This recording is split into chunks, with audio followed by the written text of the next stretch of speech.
এই সেই ভাইরাল ব্যক্তি আমাদের রহিম ভাই, হ্যাঁ, যিনি কপি বেচে ভাইরাল,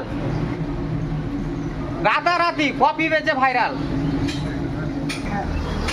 আচ্ছা, সত্যি কি কপিতে জাদু আছে নাকি? কপি বেচে নাকি আমার রহিম ভাই ভাইরাল হয়ে গেছে? খুবই স্বাদ ভাই, অতুলনীয় স্বাদ। আপনারা কি প্রতিদিন খেতে আসেন এখানে? প্রতিদিন আমরা আসি ভাই। আচ্ছা, তোমার কেমন লাগছে মামা? আমার ভালো লাগছে মামা। ও, তোমার কেমন লাগছে? সত্যি কি কপি?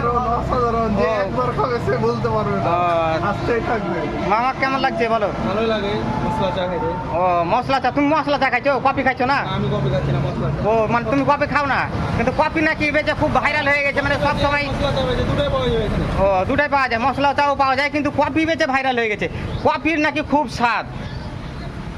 এই সেই কপি, হ্যাঁ। কপি বাবা। তো আপনারা যারা যারা খেতে চান অবশ্যই চলে আসবেন আমার রহিম ভাইয়ের দোকানে কপি খেতে।